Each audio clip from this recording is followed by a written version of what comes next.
Les réseaux des parlementaires congolais pour l'appui à la vaccination, REPACAV en sigle, a approché le président de l'Assemblée nationale, le professeur Vital Kamerhe, pour un plaidoyer sur la prise en charge des activités de vaccination en République démocratique du Congo. Conduite par l'honorable Mambidi Koloboro Jean-Marc, la délégation du REPACAV, composée essentiellement de plusieurs experts en santé publique et santé clinique, mène ses plaidoyers afin de sensibiliser l'autorité budgétaire à venir en appui au programme élargi des vaccinations dans l'examen du projet de loi des finances 2025. Nous sommes venus échanger avec le président sur notre réseau. Notre réseau, c'est le REPACAV, réseau des parlementaires congolais pour l'appui à la vaccination.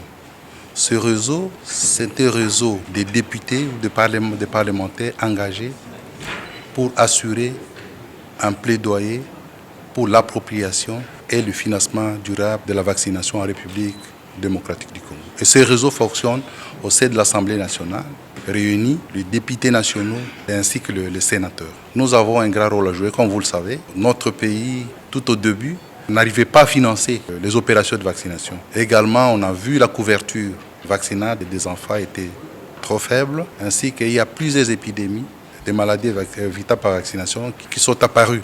C'est comme ça que nous avons trouvé, nous, en tant qu'autorité budgétaire, ainsi que contrôleurs, de mettre à place ces réseaux pour pouvoir accompagner l'Assemblée nationale, pour pouvoir mobiliser des ressources nécessaires auprès de notre gouvernement afin qu'il puisse participer activement à financer les opérations de vaccination dans notre pays.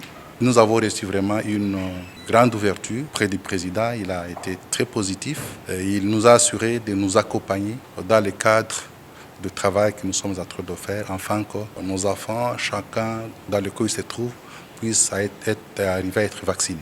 Le PEV se retrouve aujourd'hui face à plusieurs problèmes liés à l'insuffisance du financement des activités liées à la vaccination avec comme conséquence la dépendance quasi totale du pays aux bailleurs des fonds extérieurs pour financer la vaccination, la non prise en compte des frais de fonctionnement pour assurer la gestion et la maintenance des équipements de la chaîne du froid, des infrastructures et des matériels de transport. Par ces plaidoyers, les REPACAV sollicitent une augmentation du budget alloué aux activités de vaccination pour l'exercice 2025 et sollicite ainsi l'implication de l'autorité budgétaire pour combler les gaps entre la part financée par le gouvernement et la part financée par les bailleurs internationaux. En dehors des difficultés que rencontre le programme élargi de vaccination, le REPACAV signale aussi les désintéressements de la population à l'intérieur du pays suite à une crise de confiance. Cette situation contribue aussi au régressement du taux de couverture de la vaccination sur toute l'étendue du pays qui est passé de 44%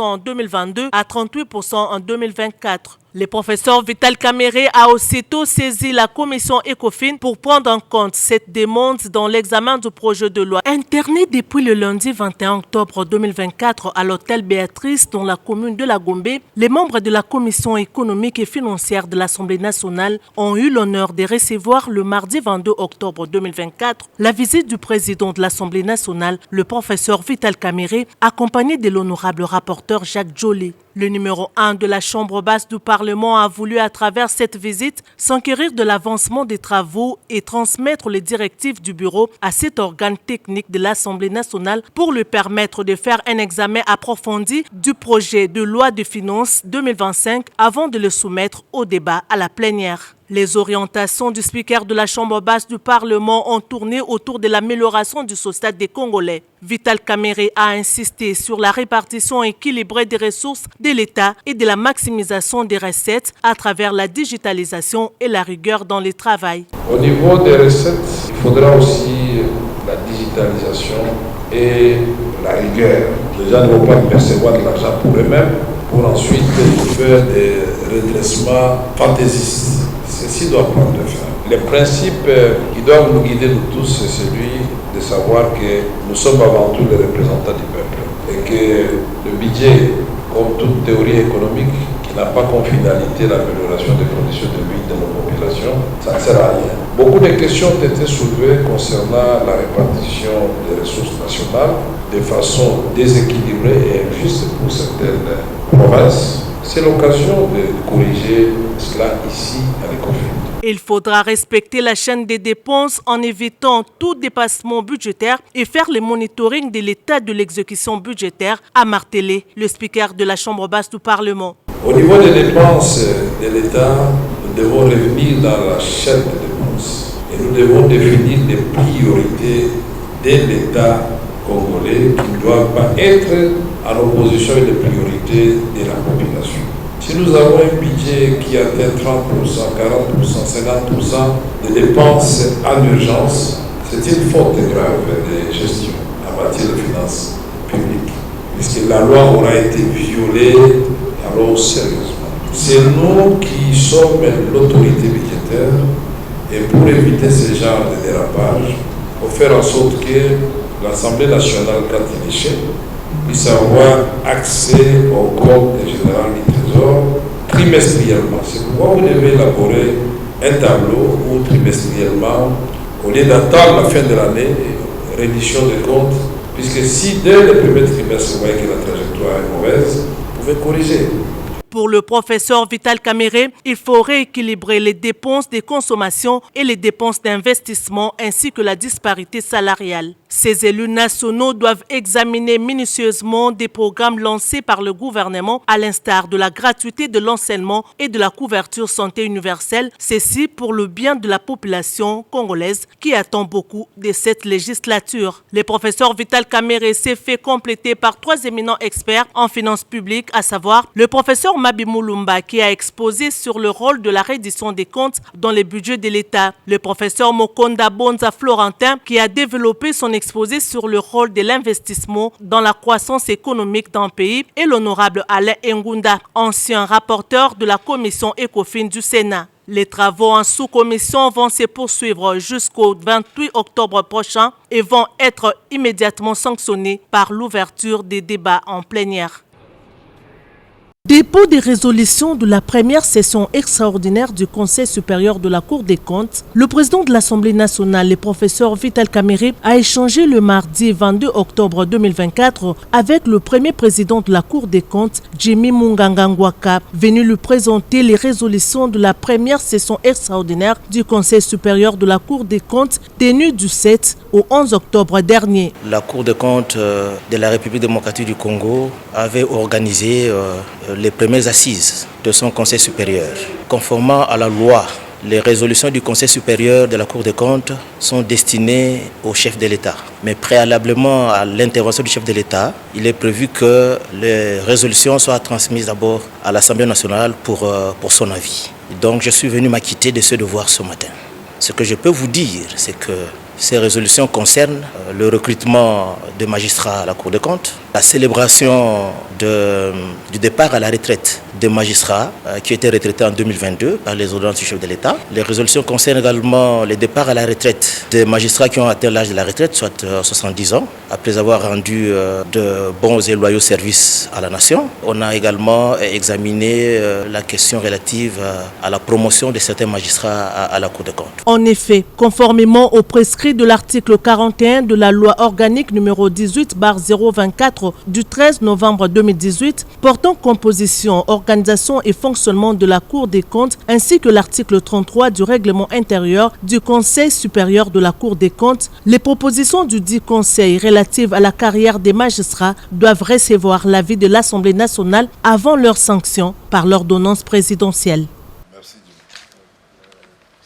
La Belgique souhaite consolider la diplomatie parlementaire avec la République démocratique du Congo. Le président de l'Assemblée nationale, le professeur Vital Kamerhe, a eu un tête-à-tête le mardi 22 octobre 2024 avec l'ambassadrice du Royaume de la Belgique en République démocratique du Congo, Roxane de Bilderling. Leurs échanges ont tourné essentiellement autour du raffermissement de la diplomatie parlementaire entre les deux parlements dont les pays ont en commun une grande histoire. Roxane de Bilderling a encouragé les efforts menés par le président de l'Assemblée nationale, le professeur Vital Kamerhe, pour assurer davantage la présence de la RDC dans les échanges parlementaires internationaux. Très réceptif, le speaker de la Chambre basse du Parlement a salué l'engagement de la Belgique dans la coopération bilatérale avec la République démocratique du Congo. Vital Kamerhe a adhéré au souhait de renforcer la diplomatie parlementaire entre les royaumes de Belgique et la République démocratique du Congo afin de permettre que les parlementaires congolais puissent tirer profit de l'expérience parlementaire belge et vice-versa. Cela pourra être un appui important aux exécutifs des deux pays dans leurs échanges diplomatiques, a-t-il affirmé. En outre, ils ont survolé la situation sécuritaire dans la partie est du pays, une situation qui préoccupe tant la République démocratique du Congo et qui est à l'origine d'un désastre humanitaire ignoré par la communauté internationale.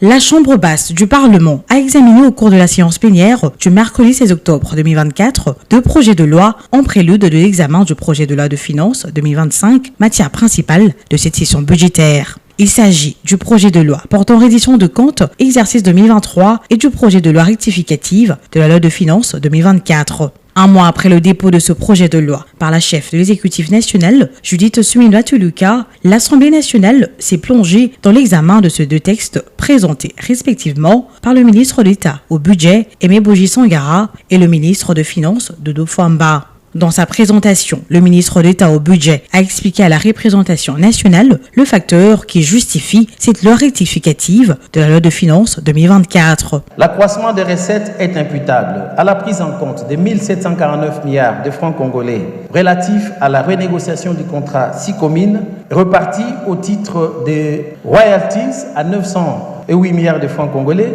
et au titre d'arriérés d'Exim Bank captés sur les ressources exceptionnelles à hauteur de 841 milliards de francs congolais. Les dépenses du budget général sont ventillées comme suit. Dette publique et financière, 2435 milliards de francs congolais. Rémunération, 8448 milliards de francs congolais.